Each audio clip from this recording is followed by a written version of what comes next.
নমস্কার, আমি শঙ্কু সাঁতরা রয়েছে ইন্ডিয়া নিউজ 24 থেকে। তবে প্রথমে এক সাধু বাবার একটু কথাটা শুনিয়ে নিই, শুনে নিন। আচ্ছা, ধর্ম যদি ব্যবসা হয়, আমি হ্যাঁ। ধরে নি মানুষের আবেগ, হ্যাঁ, ধর্ম কোনো ব্যবসা নয়, মানুষের আবেগ। এই যে ধর্ম কুম্ভ ব্যবসা। মেলা যদি ব্যবসা হয়েও থাকে, তাহলে অন্যায়টা কোথায় আছে? এই ব্যবসা না, না, করে তো এতগুলো পেট চলছে। না না স্বীকার করুন, এতগুলো উপার্জন হচ্ছে। কেন স্বীকার করতে যাব? উপার্জন হচ্ছে, বেশ করেছে, হচ্ছে। আরো 100টা মন্দির হোক। তিনি কিভাবে খেপে গেলেন দেখলেন তো? আমার পাশে রয়েছে বাসুদা, সাধুর বিপরীত নাস্তিক মানুষ, ভগবান বিশ্বাস করেন না। বলছি বাসুদা, সাধুটা কি? মানে ওটা কি, মানে ভগবান প্রদত্ত হ্যান ত্যান হ্যান ত্যান, মানে অতি প্রাকৃত কোন একটা জিনিস? একেবারেই তা নয়। কিছু লোক তারা সিদ্ধান্ত নেয় যে এই দেশে মানে ধর্ম নিয়ে কাজ করলে এবং গেরুয়া বসনটা গায়ে চাপালে অনেক সহজে বেঁচে থাকা যাবে, আয় করা যাবে। আর তার টাকা মধ্যে রোজগার করা যাবে। ওই তো আয় করা যাবে, টাকা রোজগার করা যাবে।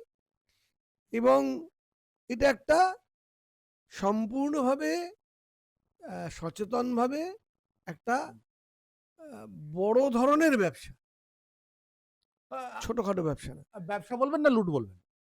হ্যাঁ, লুট তো বলতেই পারেন আপনি। কিন্তু হ্যাঁ, যে ব্যবসায় কোনো ক্যাপিটাল লাগে না সে ব্যবসা তো লুটই বলা যায়।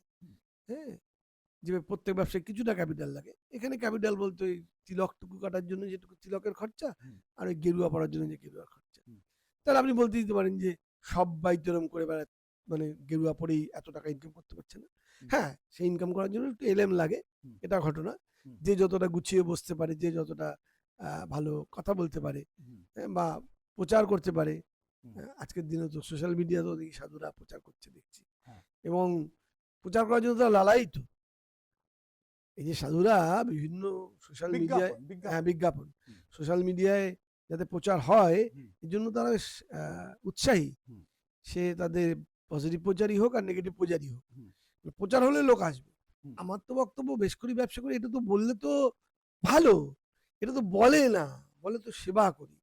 আমি ভগবানের সেবা করি, জনগণের সেবা করি ভগবানের সেবার মাধ্য দিয়ে, এবং মানুষের উন্নতির জন্য চেষ্টা করি, এসব তো বলে। আচ্ছা বাসুদা, যদি এটা ব্যবসায় হয়ে থাকে তাহলে তার ট্রেড লাইসেন্স হওয়া উচিত। না, এই তো হচ্ছে ব্যাপার। ভারতবর্ষে ধর্মের নামে আপনি যা খুশি তাই করতে পারেন। ধর্মের জন্য ট্রেড লাইসেন্স লাগবে না, জিএসটি লাগবে না, এবং আপনার কোনো রকম কিছু লাগবে না। এই যে বিভিন্ন মন্দিরে টন টন সোনা আছে, টন টন। ওই সেদিনই দেখছিলাম দরজার একটা সোনা খুলে নিয়ে গিয়ে রাখা হয়েছিল, পরে রিপেয়ার করে লাগা থেকে 4.5 কিলো সোনা কম পড়েছে। 4.5 কিলো সোনা কম পড়েছে, মানে কত কিলো সোনা গিয়েছিল এবার ভাবুন আপনি। তো এরকম টন টন সোনা আছে মন্দিরে। এই তিরুপতি যখন পয়সা গুনে, তখন সে মানে শয় শয় লোক বসে যায় আর তার মেশিন দিয়ে পয়সা গোনা হয়, টাকা গোনা হয়। পয়সা তো না, টাকা টাকা গোনা হয়। তো এইরকম টাকা পয়সা, এরকম লুট এরকম তো চলছে সব জায়গাতে, সমস্ত মন্দিরে। আচ্ছা, ল্যান্সডাউনে এই যে আমি যে সাধু বাবার কাছে গেছিলাম, এই সাধু বাবা, ওনাকে শর্ট নামে এসটিডি বলে সবাই। হ্যাঁ, মানে পুরো নামটা আছে, আমার এই মুহূর্তে মনে পড়ছে না। ওই বাবার বাড়ির বাইরে লেখা আছে মহারাজ, মহারাজ বলে লেখা রয়েছে। বাবার কোনো নাম নেই। বাবার বয়স 40 থেকে 42 হবে। ওনার প্রচুর সন্তান সন্ততি আছে। বলল সন্তান সন্ততিরা আমাকে যা টাকা দেয় তাতেই চলে। দেখছিলাম আমি যে উনি এটাই বলছিলেন। কিন্তু ঘটনা হচ্ছে যে এই যে মানুষগুলোকে মানে মানুষের দুর্বলতা, মানুষের অসহায়তা, মানুষের অপূর্ণতা, কোনো কিছু পাওয়ার আকাঙ্ক্ষা, এগুলোকে কাজে লাগিয়ে এই সমস্ত ভণ্ড মানুষেরা তারা এতটাই দক্ষতার সঙ্গে, চাতুর্যের সঙ্গে এই লুটটা করে যে মনে হবে যেন ওই সাধুটি আর কি, এসটিডি, সে মনে হবে যেন তার সমব্যথী। আসলে সে তাকে লুট করছে ঠান্ডা মাথায় মিস্ত্রির ছুরি, বুঝলে, চিনির ছুরি বা মিস্ত্রির ছুরি বলা যায়। এর বিশেষণ কি দেবেন? হ্যাঁ, এই লোকটির বিশেষণ কি দেবেন?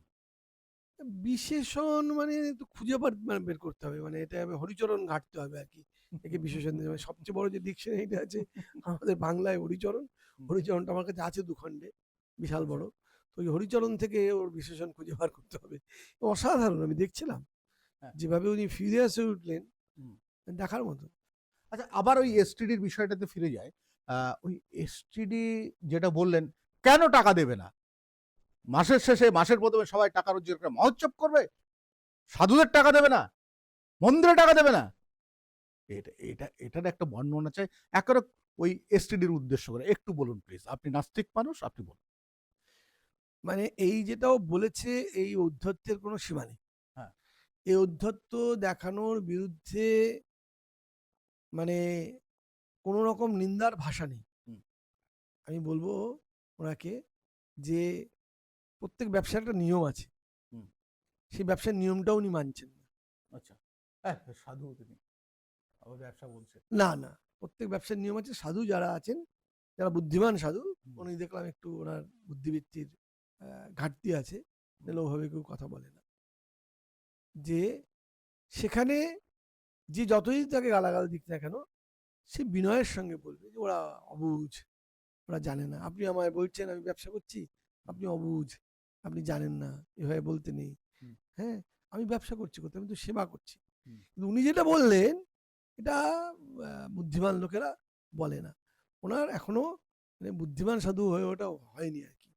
ওনার ব্যবসাটা ওনার ভালো মতো রপ্ত হয়নি।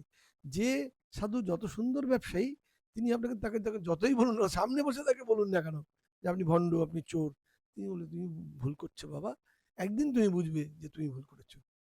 এইভাবেই সাধুরা চলে, কিন্তু এ সেটাও শেখেনি, সেই কৌশলটাও জানে না। তাহলে কি বলবেন এই এসটিডি বাবা একটু কাঁচা ব্যবসায়ী? একদমই কাঁচা ব্যবসায়ী, একদমই কাঁচা ব্যবসায়ী। প্রকৃত সেই। ব্যবসায়ী হলে হুম। তাহলে সে অনেক দক্ষতার সঙ্গে জিনিসটাকে সামলাতো। মিস্টার এসটিডি মহারাজ, উনি আমাকে ডেকেছিলেন, ইন্টারভিউ দিয়েছেন, তবে রোজগার করছেন, ব্যবসা করছেন, সাবধান সবাই। পয়সাটা ঠিকঠাক জায়গায় বিনিয়োগ করুন, ঠিকঠাক পাবেন।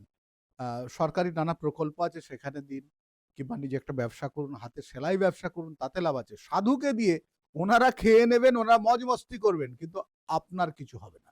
ভগবান, সাধু, এসব কি বলবো, মানবেন না, আপনার ব্যাপার। মানুন কি না মানুন, তবে আমি বলি এসব চলে যাবে।